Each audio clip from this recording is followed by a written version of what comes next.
Let's get right into it. Number 9. One for the road. It's 1975. Your family's at a backyard barbecue. Dad's had a few beers. Mom's enjoying her third glass of wine. And now it's time to pile the kids into the station wagon and head home. Back then, this was just another Sunday afternoon. Today, that's a one-way ticket to jail, possible loss of custody, and a criminal record that follows you forever.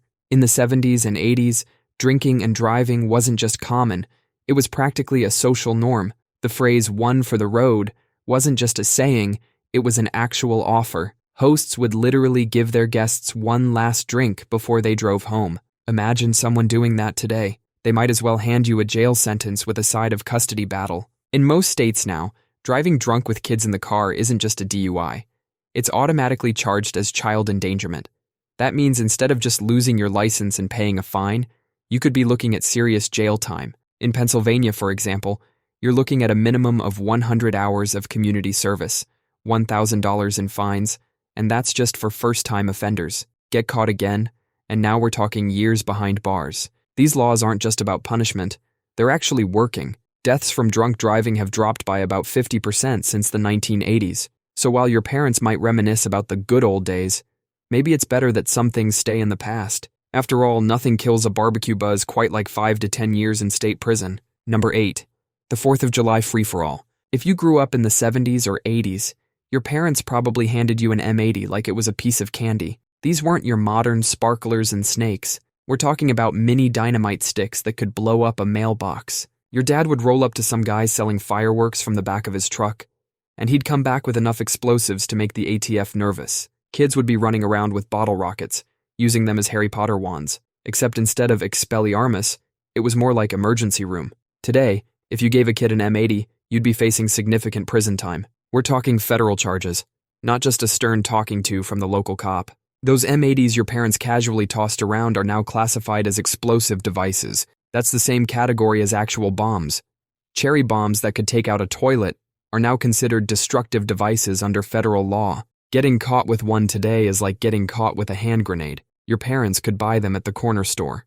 Everyone gathered in the street for neighborhood firework wars, shooting Roman candles at each other. Today, that would probably make national news as a domestic terrorism incident. Back then, it was just called Tuesday Night in July. Turns out these laws exist for a reason. Those M80s could blow off fingers. A lot of people found that out the hard way. That's why they got banned in the first place. Too many kids were showing up to the emergency room looking like they high-fived a blender. Number 7. The indoor smoke cloud. Your living room looks like someone set off a smoke bomb. It's just dad chain-smoking while watching Miami Vice in 1985. Smoking inside wasn't just normal, it was everywhere. Your car was a hot box of nicotine. Your kitchen looked like a foggy morning in London. Hospitals had smoking sections. You could be getting treated for breathing problems while the guy next door puffed away like a steam engine. Smoking around kids wasn't just accepted, it was practically a bonding activity. Long car ride, dads lighting up with the windows barely cracked. Family dinner meant passing the salt and the lighter. School meetings had teachers with ashtrays on their desks like fancy paperweights. Scientists noticed kids in smoky homes got sick way more often. More ear infections than a swimming pool full of bacteria. More asthma attacks than a dust mite convention. These kids were coughing like they were auditioning for a tuberculosis ward. Laws started changing. First, they banned smoking in schools. Teachers had to huddle outside like teenagers hiding from the principal. Then came workplace bans. The real game changer was making it illegal to smoke in cars with kids. In some states, lighting up with a minor in your car gets you a bigger fine than speeding. In states like Arkansas and Louisiana, smoking with a kid in the car is treated like child endangerment. Something your parents did every day is now in the same legal category as letting your toddler juggle knives. Some states now consider secondhand smoke exposure in custody battles. Your Honor, he lets the baby marinate in cigarette smoke is now a valid argument in court. Number 6. The spare the rod philosophy. Getting in trouble meant your mom reaching for that wooden spoon. Or maybe in your house it was, go pick your own switch from the tree. Back then, physical discipline wasn't just normal.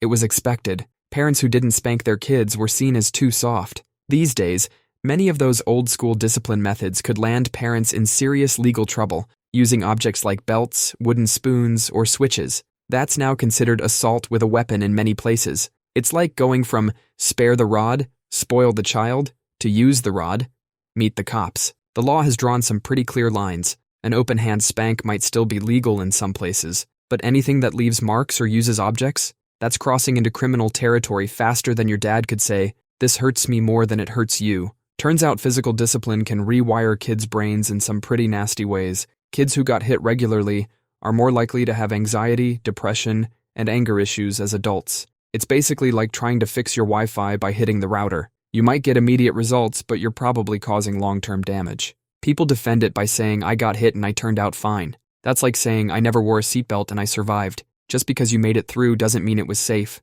Number 5. Dr. Mom's questionable cabinet. Glass thermometers looked like tiny silver wands. They were filled with mercury. If one broke, it wasn't just a cleanup. It was a hazmat situation waiting to happen. Parents would just sweep it up and maybe open a window if they were feeling extra cautious. Grandma had the good cough syrup. Cough syrup with codeine, basically liquid gold in medical terms. The medicine cabinet had stuff that would make NyQuil look like apple juice. Paregoric was the fix-everything medicine. Teething baby? Paregoric. Upset stomach? Paregoric. Cranky toddler? Paregoric. This miracle cure-all was basically watered-down opium. They were essentially giving their kids the great-grandfather of morphine for a tummy ache. You could buy it over the counter, right next to the Band-Aids and cotton balls. Cocaine toothache drops for kids. Your great-grandparents might have treated your parents' toothache with actual cocaine. The advertisement literally said, "Instantaneous cure." Of course it was instantaneous. It's cocaine. Mrs. Winslow's soothing syrup came in amber bottles. It was marketed as the perfect solution for fussy babies. It worked because it contained alcohol and morphine. No wonder those babies were soothed. They were basically tiny drug addicts in diapers. Parents weren't being negligent. This was considered good parenting. These medicines were sold in regular stores, advertised in newspapers, and recommended by actual doctors. This was mainstream medicine. Number 4. Grandpa's pocket knife at school. In the 1970s, your grandpa could head to school with a small knife in his pocket. His dad gave it to him. It was just a basic tool for sharpening pencils or cutting string. Having a pocket knife at school was as normal as having a calculator. Teachers would even borrow them sometimes. Some schools even had whittling clubs. Today, that same pocket knife could land you in serious trouble. We're talking suspension, expulsion, or even criminal charges. A 13-year-old in Minnesota accidentally brought his grandfather's old pocket knife to school. He forgot it was in his jacket pocket after helping his grandpa in the garden. He ended up facing felony charges. Felony charges for the same thing that was totally normal just one generation ago. Some schools have gotten so strict that a kid got in trouble for having a tiny plastic knife in their lunchbox. The kind you'd use to spread peanut butter. Even plastic butter knives are considered weapons now. These zero-tolerance policies don't care about intent. You could be the most innocent kid in school, accidentally bring your scout knife, and you're treated like you were planning something sinister. Your grandpa's generation was trusted with pocket knives at school. Today's kids aren't even allowed to carry cough drops without a doctor's note. Number 3. Latchkey Kids. If you grew up in the 80s or 90s, you probably came home from school, grabbed your key from under the doormat, and let yourself into an empty house. No parents, no babysitter, just you and maybe some siblings or the TV for company. These kids were called Latchkey Kids because they literally carried their own house key, usually on a string around their neck. Back then, this wasn't seen as neglect. It was just life. Your parents were working, you needed to get home from school, and that was that. But today, try leaving your 10-year-old home alone after school and see how fast Child Protective Services shows up at your door. In some states, leaving kids under 12 home alone is straight up illegal now. It's like we went from, "Sure, just don't burn the house down," to, "Your child needs constant supervision until they're old enough to vote." The really wild part is, there's no national law about this. Every state has different rules about when it's okay to leave kids alone. In Illinois, leaving a kid under 14 alone could get you charged with neglect. Meanwhile, in other states, it's more like, "Hey, use your best judgment." These days, parents track their kids' every move with apps and cameras. It's like we've gone from free-range parenting to helicopter parenting at Mach speed. Many of today's overprotective parents were latchkey kids themselves. They survived just fine coming home to an empty house. But now they wouldn't dream of letting their own kids do the same. Number 2. A pack of smokes for mom.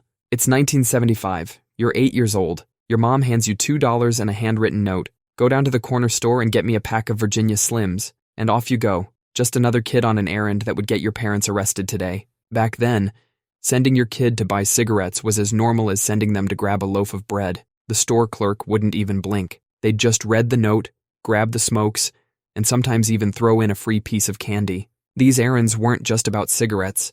They were tiny missions of independence for kids. Parents tested if their kids could handle money, follow instructions, and navigate the neighborhood alone. It was a status symbol. Being trusted to buy cigarettes meant you were mature and responsible. Everything changed in the late 80s and early 90s. Selling tobacco to anyone under 18 became a serious crime. Store owners could face huge fines or lose their licenses. Those friendly neighborhood clerks who knew every mom's favorite brand became the front line of tobacco enforcement, checking IDs and turning away kids with notes. Today, sending your kid to buy cigarettes isn't just illegal. It could get you charged with child endangerment. What was once a normal Tuesday afternoon errand could now land you in family court. Number 1. The Teenage Babysitter. It's 1985. Your mom needs to work late, so she calls the 13-year-old from next door to watch you. Today, that same scenario could end with Child Protective Services knocking on your door. In 2022, a single mom in Pennsylvania faced criminal charges for letting her 13-year-old sister watch her kids while she worked the night shift. The crazy part is, this same mom was babysitting other people's kids when she was 11. These days, in states like California, leaving your kid with an inadequate caregiver can get you slapped with child neglect charges. And yes, most states consider teenagers inadequate caregivers. It doesn't matter if that teenager is more responsible than some adults or if they've taken every babysitting course known to mankind. The law sees them as kids watching kids, and that's a big no-no. Studies show that giving teenagers responsibility, like babysitting, actually helps them develop better decision-making skills. So while our parents were technically breaking today's laws, they might have been doing something right. Some states are starting to realize this might be overkill. Pennsylvania is working on something called the Reasonable Childhood Independence Bill. It's basically trying to stop the government from treating normal parenting decisions like criminal acts. But for now, if you're thinking about hiring that responsible teenager down the street to watch your kids, you might want to think twice. Unless you want to explain to a judge why you thought it was a good idea to leave your 6-year-old with someone who can't legally drive yet. That's all for today. I'll be making similar videos in the future. Subscribe to see them.